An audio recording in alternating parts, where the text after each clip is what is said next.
Welcome. My name is Michael Turner. I'm here on behalf of Baha'i Faith, and I would like to talk to you a little bit about the Baha'i Faith. The name Baha'i means follower of the glory, and it has to do with our history. Now, just a little bit of that. It had two founders, the Bab, which means gate, and Baha'u'llah, glory of God. Now, the Bab, he was first. In 1844, he began teaching about this was the time of fulfillment of promises that were contained in the scriptures of the past. He said that there would be many changes happening in the world, universal education, equality of men and women, and a recognition of the essential equality of all people, all cultures, all religions. And naturally, this got him in trouble in Iran in 1844, and his followers were persecuted. In 1850, he was executed by a regimental firing squad. Many thousands of his followers had been killed.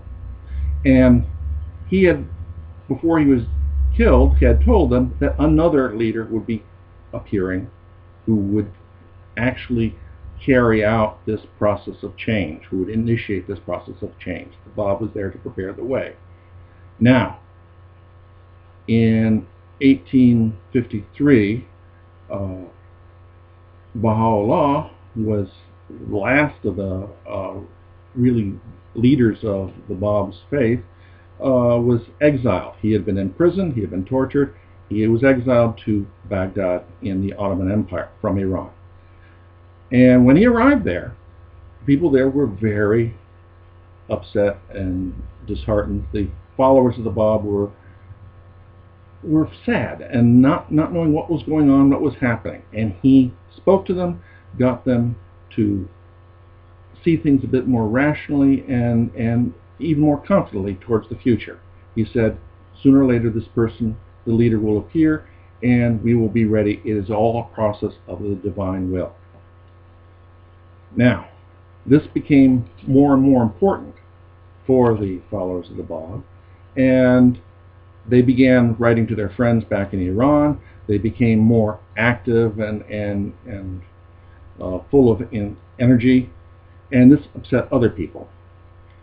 And eventually, a decision was made by some leaders to have Baha'u'llah moved from Baghdad to somewhere else. And so in 1863, a command from the Sultan came that Baha'u'llah and his family were to be moved to Constantinople for judgment and disposition. This upset people very much because they had come to depend upon Baha'u'llah's good advice. Many of them suspected that he was a leader that the Bab had promised. And they were now disturbed that they were losing this one person who was their center, you might say.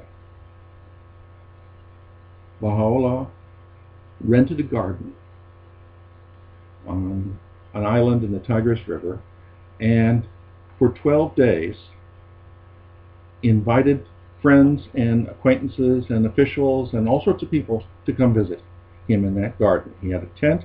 There were other people camping out with him, so to speak, and every morning they would cut roses. The gardeners would cut roses and put them in a big pile in Baha'u'llah's tent. And all during the day, people would come to visit him, and he would give them roses to take back to friends in the city. He would tell them who to take them to. And at night, some people would pray for a while and go to sleep. Nobody saw Baha'u'llah sleep at all. He was praying all night, and he commented about how the birds, nightingales, seemed to stay up all night because of their love. And why couldn't everybody else stay up all night too because of their love of God? Oh well. He did two things there. He encouraged all the followers of the Bab and encouraged people to say, this is process of the world remaking is still happening. And he encouraged them to have faith in the future, because he revealed there at that point in time that he was the leader that the Bab had promised. And he said this is a fulfillment of promises made not just by the Bab, but of great teachers of the past. And that this was the time that we talk about the day of judgment or the establishment of the kingdom of God on earth, various terms used to describe it. But this was now the time that things were happening that were crucial, that would change humanity forever. And this was his message that he gave out at that time. And the interesting thing was, the enemies of Baha'u'llah and the Bab had thought that they were humiliating him by forcing him to leave Baghdad and sending him off as a prisoner to Constantinople. But the soldiers who were to escort him looked on their job more as being a guard of honor.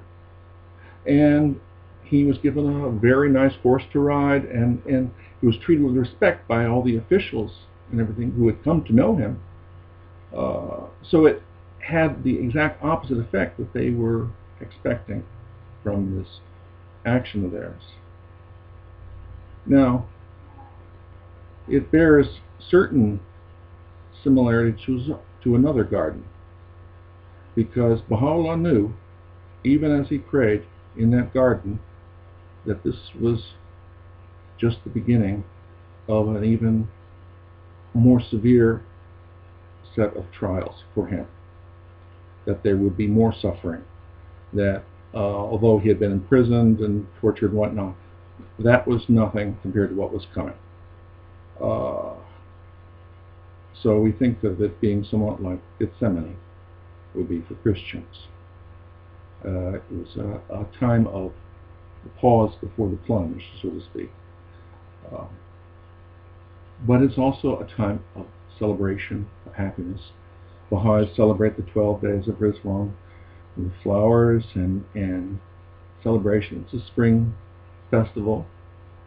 It is an acknowledgement that a new life has come to the earth, and that we want to share that with people. And in a very real sense, we want people to wake up to their own potential. We don't think of ourselves as being the soul bearers of truth or anything like that. We think of ourselves as being the latest in a series of healing messages from God to humanity. And for that reason, we don't think of ourselves as being the only true religion.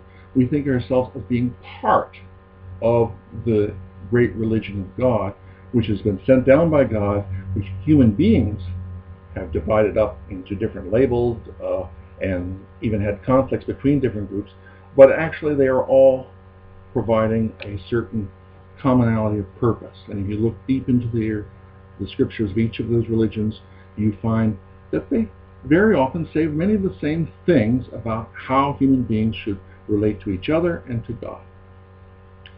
Now, we are doing this now to celebrate, to invite you, all of you, into the garden, to bring the teachings of your faith, the knowledge that you have gained from your study, and to share it with us, and we will share ours with you, and with each other, and we will together build a society where all religions, all peoples are treated with respect and acknowledged as being unique and special and wonderful, the creation of God.